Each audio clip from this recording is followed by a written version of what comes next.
Bonjour à tous et bienvenue pour les marchés en action, notre revue hebdomadaire des marchés. Je suis Nicolas Chéron, stratégiste pour zonebourse.com et nous sommes aujourd'hui le mardi 14 juin 2022. Le CAC 40 est sous les 6000 points, le Nasdaq vient de perdre à peu près 10% en quelques séances, les marchés sont toujours en dépression, en dégradation. Faisons un point sur la situation. Avant toute chose, un avertissement sur les risques. Les informations, graphiques, chiffres, opinions ou commentaires mis à disposition par Zone Bourse s'adressent à des investisseurs disposant des connaissances et expériences nécessaires pour comprendre et apprécier les informations développées. Ces informations ne constituent pas des conseils en investissement. Je vous rappelle les rendez-vous de la semaine sur le site de Zone Bourse. Tous les matins, vous avez Anthony Bondin qui fait un point avant l'ouverture, que vous pouvez retrouver en version audio et en écrit. Tous les jours, vous avez la vidéo quotidienne de Roxane Nojac, donc point sur l'actualité internationale. Et comme tous les mardis, on se retrouve pour faire ce point les marchés en action avec un focus marché, les derniers grands décalages, les thématiques, un top flop macroéconomique pour mieux comprendre les tenants et les aboutissants de ces marchés, et puis ensuite de l'analyse graphique où nous verrons les indices, matières premières, le Bitcoin, puis une sélection d'actions. Alors, focus marché, le sentiment de marché, c'est la déprime, c'est la dépression. Ce sont des marchés qui sont usés, où les rebonds se font de plus en plus faibles et de plus en plus courts. Les fameux bear market rally dont on a parlé beaucoup ces dernières semaines.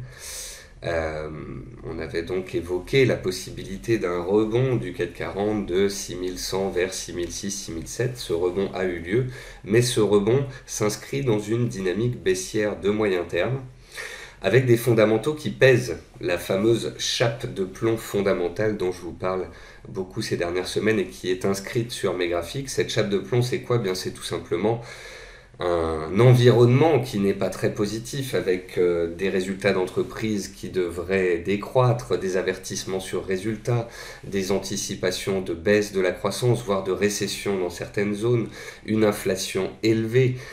Donc voilà, tout ça, ce sont des choses qui pèsent sur le moral des opérateurs.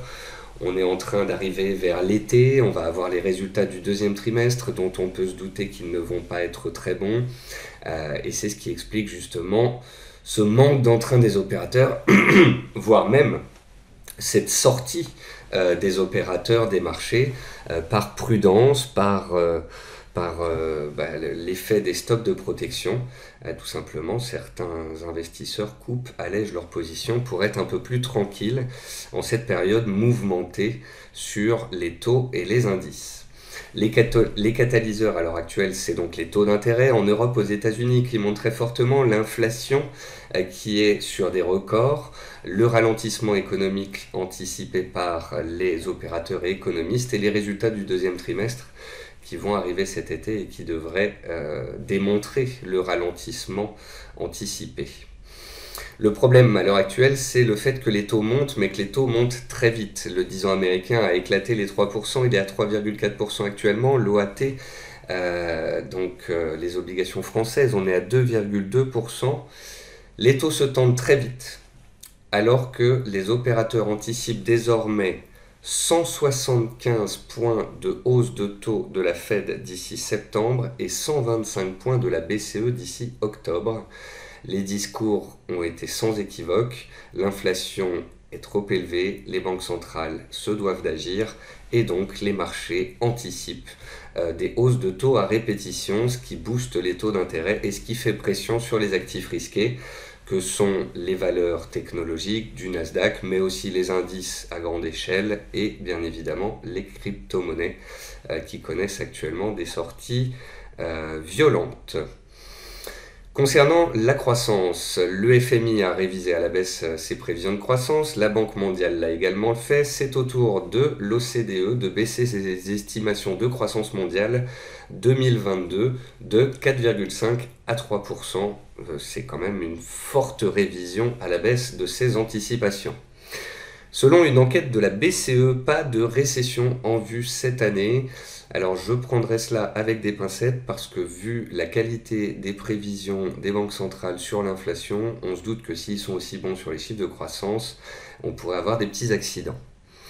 Qu'est-ce qui explique aussi que ces marchés soient toujours sous pression? Eh bien, c'est notamment Shanghai qui a reconfiné une partie de ses habitants pour un grand dépistage. Donc voilà, on ne se sort pas de la guerre pour l'instant, on ne se sort pas du Covid en Chine pour le moment, et sur la toile de fond fondamentale, ça ne fait que se dégrader petit à petit, ce qui explique cette fonte progressive des indices boursiers ces dernières semaines. Au sujet justement des marchés baissiers, on est dans une correction à l'heure actuelle. Les indices américains viennent de dépasser les 20% de baisse, donc on parle désormais de bear market sur les indices américains. Combien dure un marché baissier, un marché correctif fort? Selon Bank of America, un marché baissier dure 289 jours et baisse de 37,3% en moyenne. Et c'est notamment ce chiffre de 30-35% que l'on retrouve lorsqu'on étudie la moyenne des baisses lorsqu'il y a des récessions. Récession sur une zone économique, souvent, veut dire baisse de 30-35% de son indice. Ça, ce sont des chiffres sur à peu près 100 ans, 120 ans. Mais sur des données un peu plus courtes, selon LLP Research, un marché baissier dure 154 jours en moyenne depuis 1957.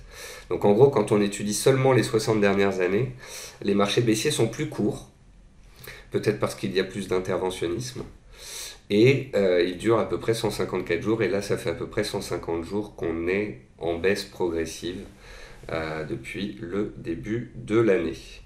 Mais bon, pour l'instant, on est bel et bien sur un marché en pression, qui a du mal, qui peut aller plus bas.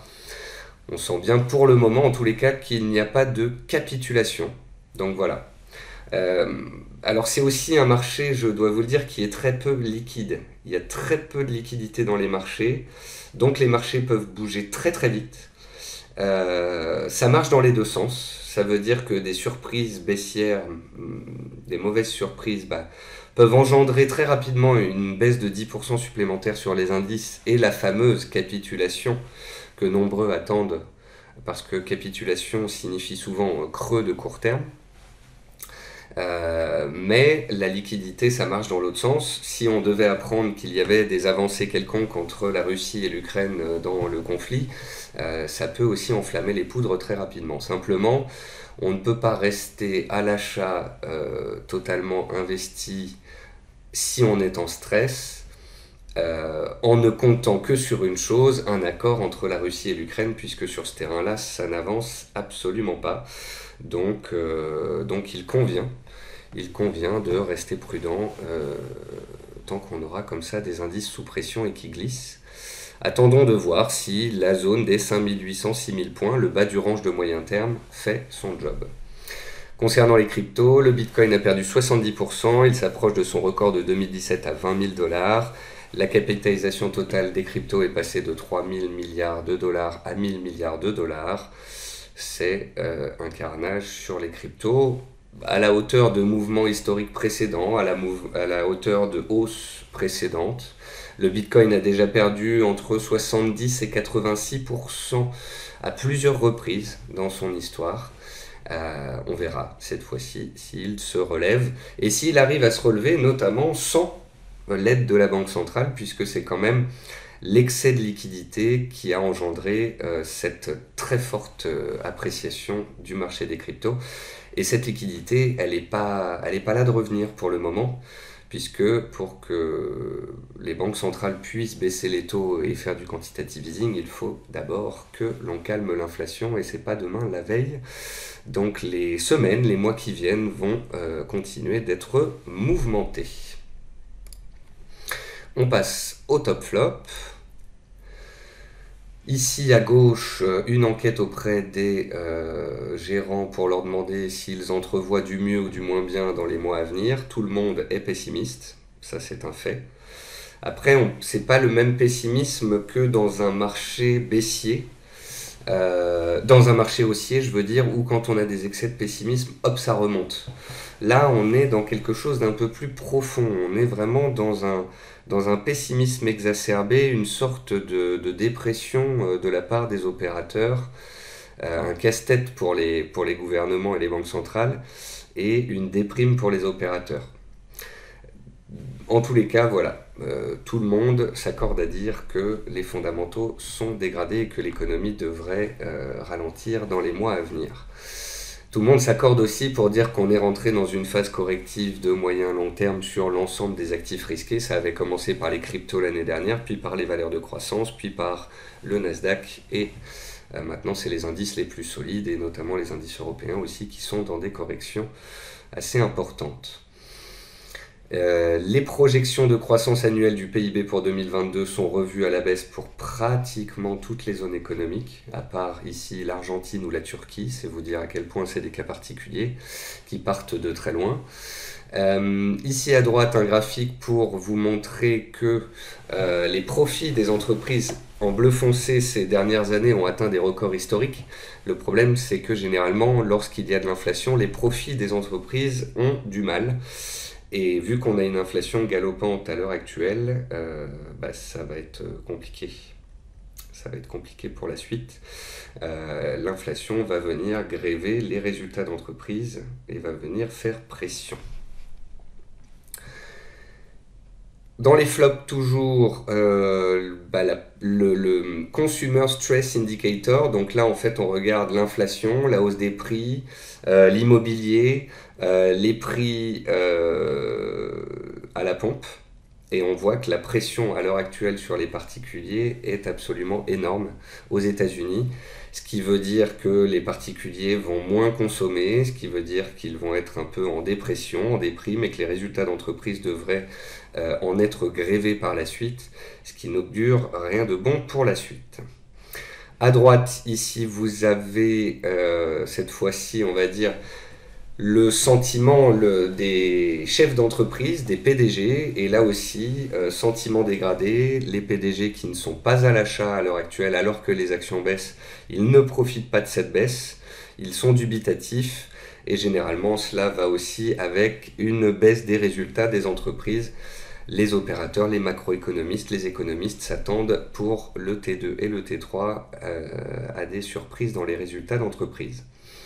Il faut dire que les hausses ont été vraiment énormes, du zinc au gaz en passant par le blé et jusqu'au charbon. Les matières premières agricoles, les métaux, l'énergie, tout s'est envolé et tout cela viendra peser sur le consommateur et les entreprises bien évidemment.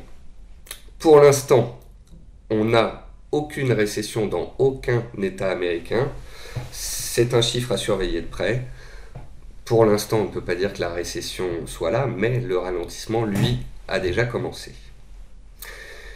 Ça, ce sont deux graphiques qui vous montrent la probabilité d'avoir un investissement négatif en fonction de la durée d'investissement. Et on voit que y a un graphique avec et sans ajustement à l'inflation.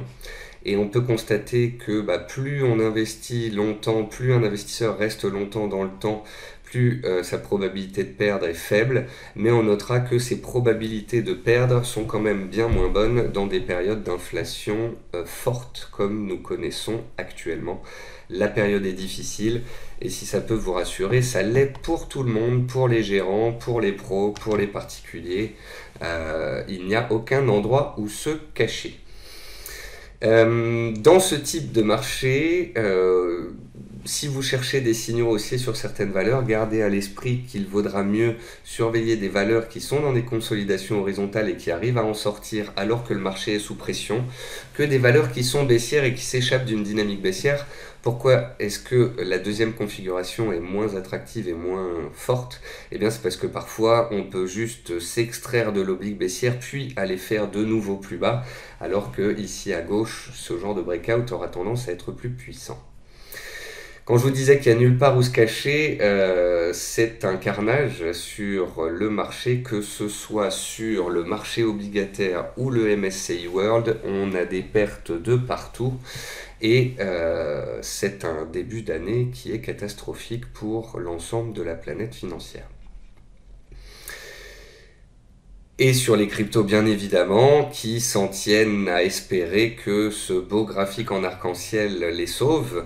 Alors ce n'est pas un graphique totalement débile, hein, c'est un graphique en échelle logarithmique qui montre donc cette appréciation du Bitcoin depuis 2011, qui montre qu'il opère par vague et que quand il est tout en haut de l'arc-en-ciel, on a tendance à baisser, et inversement, quand on est en bas, il a tendance à monter. Nous voilà sur le bas de l'arc-en-ciel, on y arrive. Alors c'est une large bande de fluctuation entre 10 et 20 000 dollars, hein, donc je ne vous parle pas de point bas pour le moment, mais voilà. On a beaucoup corrigé, et si tant est que les cryptos doivent continuer leur cycle comme elles le font d'habitude, et ce même sans la Fed, il faudra qu'elles arrivent bientôt à inscrire un creux. Je vous rappelle que dans ces marchés qui sont complexes, il faut éviter d'acheter des couteaux qui tombent, que lorsque vous êtes à l'achat sur une valeur qui est baissière à moyen terme et que cette dernière remonte, il faut accompagner cette dernière avec un stop de protection, et qu'il vaut mieux éviter d'acheter des valeurs extrêmement baissières, comme par exemple ici Orpea. Ce n'est pas parce que la valeur avait perdu 60% sur de mauvaises nouvelles qu'elle s'est relevée par la suite, au contraire, elle a continué de baisser, elle est allée inscrire de nouveaux records baissiers. Tout ça pour dire qu'il vaut mieux surveiller des actions qui surperforment, qui cassent des résistances, plutôt que des dossiers baissiers sous prétexte qu'ils ne sont pas très chers. Et je finis par vous rappeler que plus longtemps on investit et plus d'argent on va mettre tous les mois, bien évidemment, plus vite le capital va monter et plus haut il montera dans le temps. Vous avez ici une publication que j'avais mise sur mes différents réseaux sociaux qui vous montre que entre investir 50, 300, 700 euros à 5 ans, 10 ans, 20 ans, 40 ans, les différences peuvent être énormes. Bien évidemment, chacun fait en fonction de ses bourses. Mais voilà, je trouve intéressant quand même de se dire que un investissement de 50 euros tous les mois, un peu comme un abonnement à un service téléphonique ou à Internet, que l'on a l'habitude de payer et qu'on oublie totalement, qui tout seul peut devenir dans le temps une poire pour la soif de 100 000 euros, ça fait réfléchir. Voilà donc la fin de cette première partie d'émission, les deux premières parties d'émission avec le focus marché et le top flop. On va passer à la rubrique analyse graphique. Donc on est toujours dans un marché baissier de moyen terme aux États-Unis. On est sur un marché baissier mais un petit peu plus neutre en Europe, puisqu'on n'inscrit pas des plus bas de plus en plus bas, mais qu'on arrive pour le moment à tenir les plus bas de la guerre en Ukraine. On s'était fait des frayeurs en mai à 6100, on a réussi à rebondir de 8-9%. Puis je suis redevenu très dubitatif de retour de vacances, de repos la semaine dernière. Voilà, je vous disais que on était dans des ranges sur le Nasdaq, sur le CAC, et que la sortie de ces ranges serait d'importance pour la suite. Voilà, le Nasdaq était ici, dans son range, il avait fait ses 12% de rebond, il se cherchait. Et puis les différents chiffres ont emmené de nouveau les prix à la baisse. Donc les prix qui, sortis de range, ont perdu 11% très rapidement.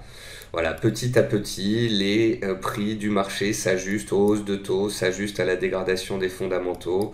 Le Nasdaq revient en fait progressivement, quand on prend un peu du recul, sur ses records d'avant Covid. Là, on a la hausse extraordinaire du Covid, une correction tout aussi extraordinaire.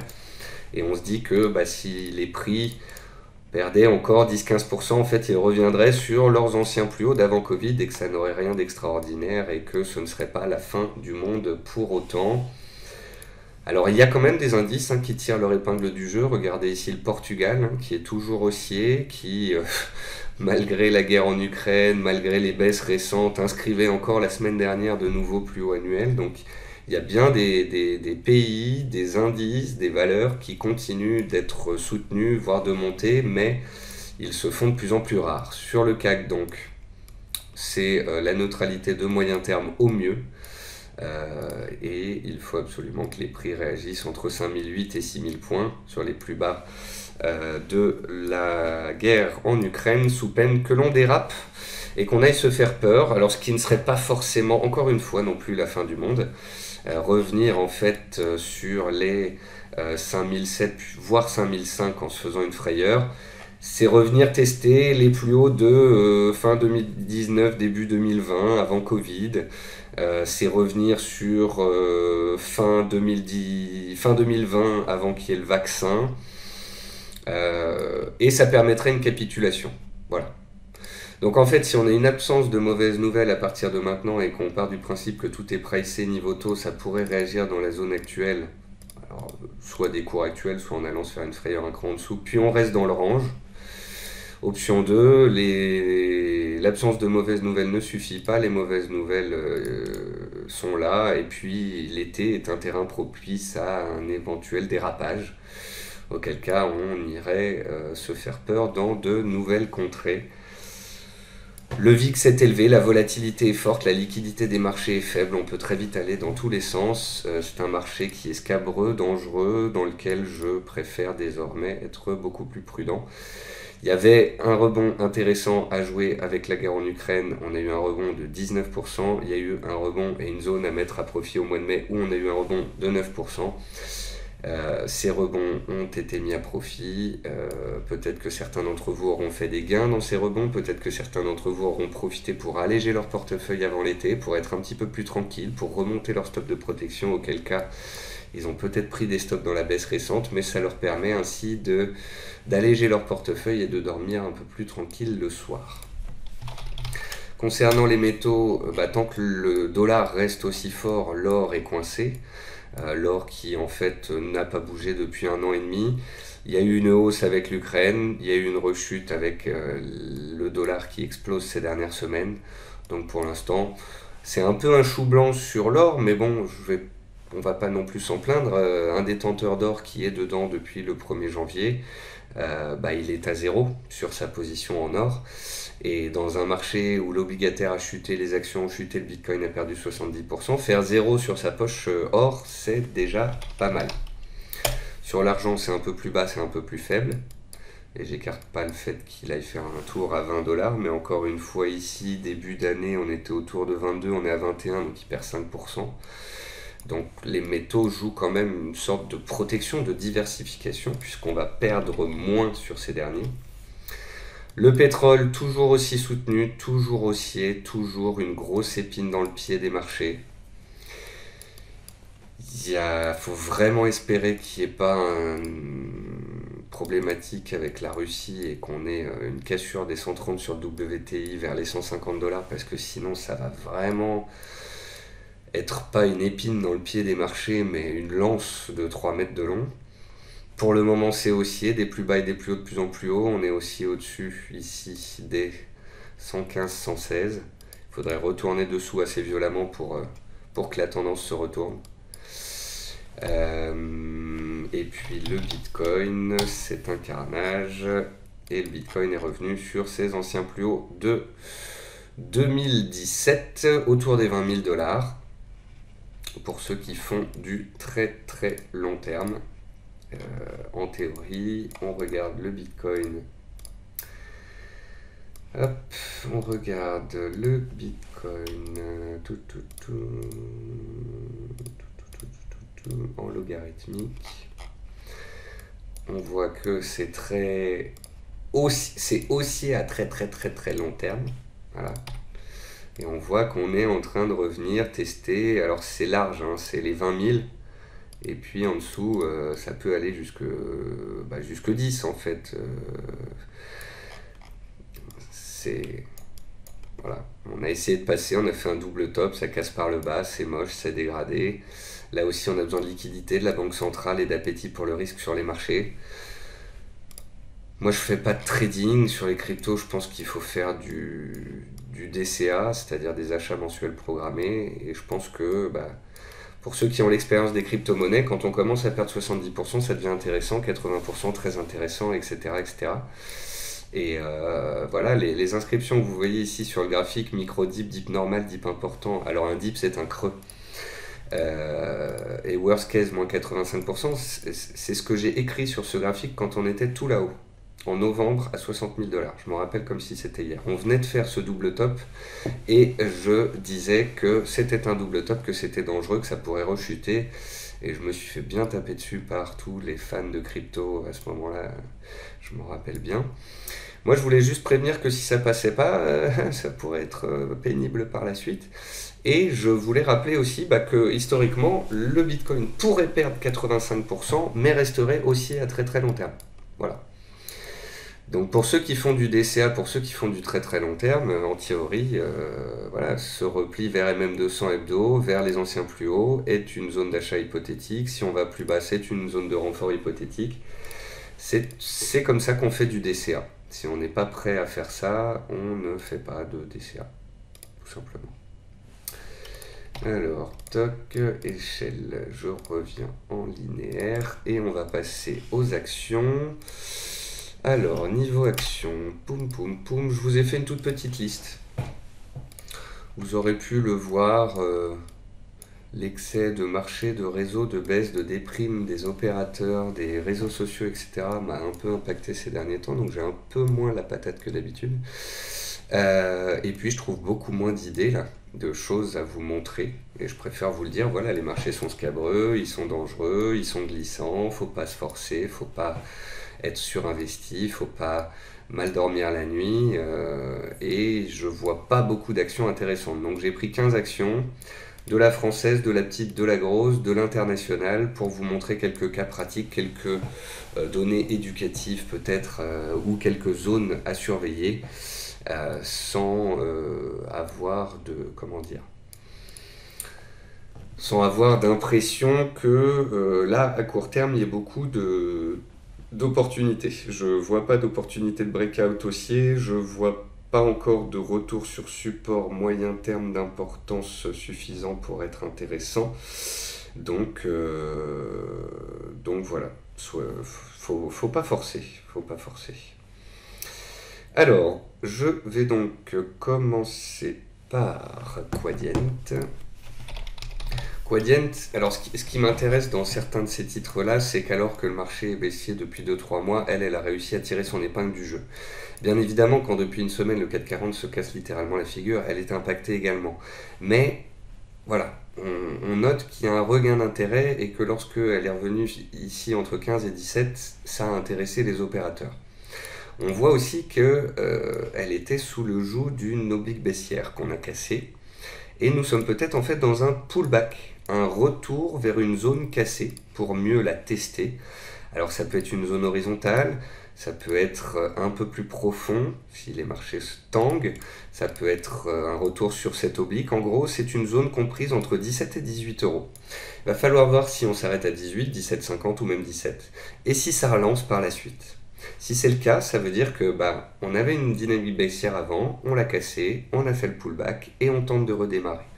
Donc dans les séances qui viennent, il va falloir voir la façon dont les cours interagissent avec cette zone pivot. Sous les 17, la baisse reprend. Entre 17 et 18, si ça réagit et relance, on a un point dur potentiel. Ensuite, M6, Métropole TV, elle était dans un range. Elle en est sortie ici début mai. Elle a tenté de le réintégrer, mais ça n'est pas passé et elle en ressort violemment. En théorie, voilà, vous avez une zone de soutien ici, elle a été cassée là, vous avez des stops de protection. Quand on voit que ça réintègre puis que ça ressort, on peut aussi sortir manuellement. Voilà, on a un titre qui était haussier puis qui est devenu neutre et qui d'un coup nous fait des gaps baissiers, des accélérations et ce avec des volumes baissiers forts. Ce sont des éléments qui invitent à la prudence et à sortir. Reward Media, grosse croissance et rentabilité lors des derniers résultats, mais comme toutes les boîtes, elle va être impactée par le ralentissement économique. D'où cet échec des prix à passer les 7,50, 7,70 ici et à revenir vers les supports. Et je note cette oblique haussière qui passe par tous les plus bas depuis plusieurs mois. Et je note qu'elle passe vers 5 euros et qu'à 5 euros, on a un chiffre rond et que c'est les anciens plus hauts de avril 2021. Donc je mets une alerte à 5,20 et puis je surveille cette zone entre 5 et 5,20 et je vais voir si il s'y passe quelque chose.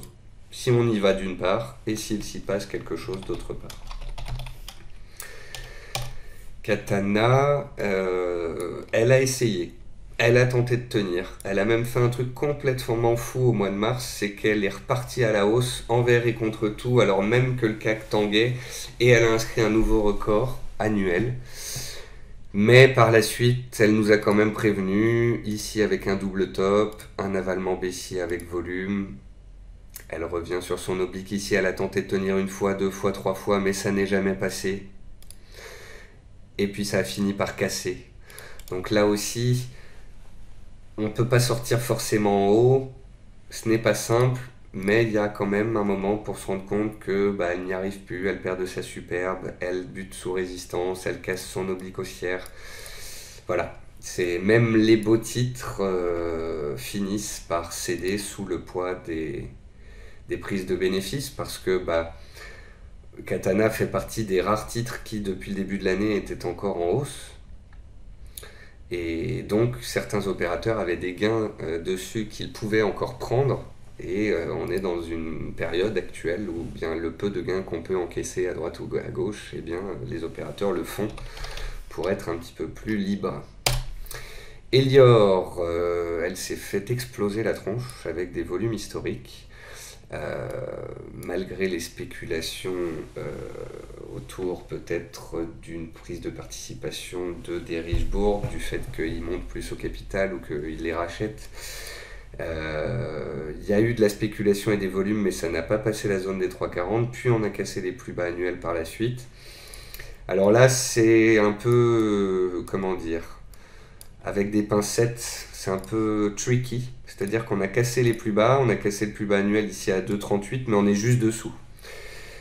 Si on n'arrive pas à réintégrer rapidement les 2,40, c'est une sortie de range par le bas et des risques baissiers de continuation baissière. Si on arrive à réintégrer relativement rapidement 2,40, c'est peut-être qu'on s'est fait un trou d'air sous ce range et une frayeur. C'est l'espoir qu'on peut avoir si on est scotché dessus et qu'on n'avait pas mis de stop. Après, il y a un moment donné où si on casse les plus bas à 2,20, il faut savoir couper un doigt ou un bras plutôt que faire une septicémie. Poujala. Alors Poujala, elle est très peu liquide. Elle me faisait penser à Grainvolt, ce genre de valeur qui cotait au fixing, puis qui s'est mis à côté en continu et qui a fait un beau parcours, qui est haussière et en trend following, mais attention, très très peu liquide, j'en parle ici juste à titre d'exemple. Ce genre de titre a fait un très beau chemin, et ici aussi pour certains opérateurs il y a encore des gains à prendre. Elle gagne 50% depuis le début de l'année.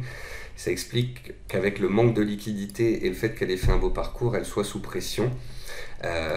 Et c'est aussi sur ce genre de valeur, si on connaît le dossier, qu'en cas de trou d'air, une baisse violente de 10-15%, en cas de trou d'air, en cas de retour vers zone clé, ça peut être une opportunité. Un retour ici à 66 € par exemple. Ça me fait penser à Grainvolt. Grainvolt qui s'était mis à côté en continu aussi l'année dernière, qui a fait un beau parcours et qui a une belle relation aussi à sa MM200, mais qui parfois comme ça peut perdre très rapidement. Ici, dites-vous que cette baisse dont on a l'impression qu'elle est toute gentille, normale, c'est quand même 28% de baisse, quoi. Donc sur ces titres-là, attention à la liquidité. Oui, ils sont toujours en trend following, mais ça peut faire des baisses violentes rapides. Ensuite, Median Technology. Il y a eu des spéculations récemment. Comme d'habitude, on a de la news, du gap haussier, puis ça retrace. Median Technology, ça me fait penser à beaucoup d'actions qui étaient haussières jusque la guerre en Ukraine, qui ont corrigé en allant chercher leur support de moyen terme des zones de prix testées en 2020 ou 2021, et qui maintenant sont coincés entre ces zones de prix-là. C'est-à-dire que avant c'était aussi au-dessus des MM200 et maintenant c'est neutre. C'est neutre à moyen long terme et c'est la résolution de ce range-là qui donnera le tempo pour la suite. Si on sort de ce range par le bas, on passe de neutre à baissier. Le trend following en place depuis ces dernières années est bel et bien terminé et il n'y a plus vraiment d'espoir. Si au contraire pendant des mois on arrive à se maintenir au-dessus de ce niveau de long terme sous MM200 et qu'à terme c'est la MM200 et le haut du range qui lâche, alors cette fois-ci, cette dynamique haussière qu'on avait par le passé qui s'est mise en pause en quelque sorte serait relancée. Ça mettra du temps, ça mettra des mois. Sur certaines valeurs on sortira par le bas, d'autres latéraliseront le temps de sortir par le haut. On est dans on est dans un œil du cyclone, j'ai envie de dire, qui peut durer un certain temps. Griffoncorp au NYSE, là on est sur une valeur qui vient d'inscrire un nouveau record historique. Donc dossier qui surperforme très nettement. Alors attention, on vient de passer de 18 à 33, on a pratiquement doublé en l'espace de quelques semaines. Et là, on a un niveau clé. Je ne sais pas s'il y a personne qui m'a demandé d'en parler et toujours dessus. Mais on voit qu'il y a eu un gap d'éjection massif, un runaway gap, avec dans la foulée, le jour même, l'inscription d'un nouveau record historique. Et cette zone correspondant aux anciens plus hauts fait support. Donc là, on peut partir du principe que tant qu'on est au-dessus des 28, 60, 70, c'est un pullback sur les anciens plus hauts et que ça reste haussier et qu'on est sur des nouveaux records annuels et historiques. Et que tant que c'est au-dessus de cette zone qui est défendue, ça peut stabiliser à plat, voire rebondir. Eramet, ça fait partie de dossiers qui ont un peu épuisé leur potentiel. J'en avais parlé à 160 € puisque je vous avais expliqué qu'elle avait touché un objectif majeur datant de 2018. Après sa correction de 160 à 120, on avait évoqué le fait qu'elle pouvait rebondir, ce qu'elle a fait puisque beaucoup de monde l'attendait au tournant et elle a repris ses 25%. Mais voilà, cet oblique que je voulais indiquer il y a 15 jours, 3 semaines, ça fait partie de secteurs qui ont aussi besoin de croissance économique. Si on va vers une récession, à terme, les matières premières, le secteur va pâtir de ce ralentissement et de cette baisse potentielle des métaux. Donc, pour moi, en fait, le call matériaux de base Eramet est terminé. Peut-être qu'elle va revenir tester MM200 à 100 €, peut-être qu'elle repassera de 100 à 120 ou 130. Mais pour ce qui est de ce beau mouvement haussier puissant, on a fait 20, 160 et voilà, ce mouvement était beau, il fallait savoir encaisser, ne pas être trop gourmand et mettre des stops par la suite pour ne pas se laisser embarquer. GTT, elle a fait son temps, mais ça reste super beau, super haussier, à court, à moyen, à long terme. On est sur un support clé. Tant qu'on est au-dessus des 115-116, il n'y a pas mort d'homme, hein. Ça reste haussier, soutenu avec des plus hauts et des plus bas de plus en plus haut.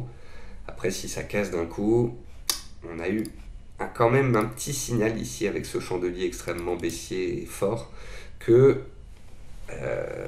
elle manque un peu d'oxygène quand elle arrive autour des 130-135, quoi. Ensuite, Technip Énergie. Là, on est en milieu de range, il n'y a rien à dire. En fait, elle a sauvé les meubles post-guerre en Ukraine et elle a réussi à réintégrer son range entre 10 et 15. Et elle est à 12,50 sur MM200, dans le genre neutre de chez neutre, au middle of nowhere, en plein milieu de nulle part. Il n'y a pas mieux.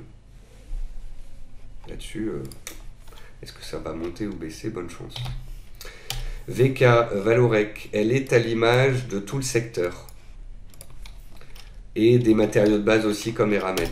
Esso a cartonné, elle est allée à 68, elle n'est pas passée, elle est revenue récemment, ça passe pas non plus. Alors que le pétrole monte. Morel et Prom, elle baisse depuis les plus hauts de 10%, alors que le pétrole monte. Valorec, elle commence à baisser aussi. Shell corrige aussi. Donc on sent bien que le call pétrole commence à en avoir un peu, être un peu fatigué avec la hausse magnifique qu'il y a eu ces dernières semaines, ces derniers mois. Et sauf accident, bombe, envenimement et WTI au-dessus de 130, le call pétrole, le call parapétrolière, tout ça, il pourrait prendre du plomb dans l'aile. Et encore une fois, dans ce marché qui est un peu sous pression erratique, etc., c'est sur ce rare secteur de l'énergie que certains gagnent encore de l'argent et peuvent prendre des bénéfices. Et oui. Ensuite, groupe Pisorno. Alors ça c'est pareil, très très très peu liquide, j'en parle juste en exemple théorique. Mais c'est quand même beau parce que on fait une GLB. Et c'est une GLB 15 ans plus tard. Regardez ici, graphique mensuel, le début ici c'est 2005-6. Plus haut historique à 44 € en 2006, elle mettra 16 ans à venir inscrire un nouveau plus haut historique. valeur peu liquide, un peu oubliée de fait, qui fait des plus bas et des plus hauts, de plus en plus hauts, et qui reste en fait un des rares dossiers en trend following haussier soutenu et qui inscrit des nouveaux records. Ensuite, on retourne aux US, Steel Dynamics. Là, on est revenu sur zone de soutien. Après, c'est un peu, voilà, tout le secteur métaux, matériaux de base, etc., qui commence déjà à baisser parce qu'on anticipe un ralentissement économique. Donc, je me demande s'il y a encore grand chose à venir grignoter là-dessus. Simplement, on est revenu sur une zone pivot. Si la personne qui m'a demandé d'en parler, voilà, se demandait, bah là on est sur MM200, juste en dessous on a un gros niveau, faut pas passer sous 66 quoi. Et puis pour finir, encore une américaine, Super Microcorp Computer, excusez-moi. Alors là on a l'exemple d'une valeur qui aime bien être en tendance baissière de 2014 à 2019, tendance haussière de 2020 à 2022. Elle a fait quelque chose que je n'aime pas, c'est une sortie de canal haussier avant réintégration. Dernière en date en France, c'est Lectra, qui essayait de sortir, qui n'y arrivait pas, puis qui est revenu à la baisse. Donc voilà, Super Micro Computer là, elle reste haussière à moyen long terme, mais j'aime pas quand une valeur échoue à sortir. En plus, elle a tenté 2 fois, les 2 fois elle a échoué. En plus, elle a un gap à remplir sous ses pieds et un deuxième énorme gap sous ses pieds encore là. Donc là-dessus, je n'ai pas de lecture de la chose. On n'est pas à un niveau attractif, il y a des gaps sous les pieds. Je ne sais pas dire grand-chose de cela. Voilà, sur ce, c'est la fin de cette émission. C'est la déprime, c'est la neutralité. Faut un peu lever le pied, faut rester prudent, faut attendre. Voilà, enfin, faites ce que vous voulez, moi j'attends. Et voilà, j'espère que cette émission vous a plu, même si elle est un peu moins rythmée que d'habitude, un peu moins motivante. J'essaye en tous les cas de faire en sorte que vous en sortiez grandi et avec des connaissances. Je vous souhaite à tous une très bonne journée, soirée, fonction du pays et de l'heure où vous me regardez. Je vous retrouve sur Twitter, BFM et les autres réseaux sociaux et je vous dis à la semaine prochaine pour les marchés en action.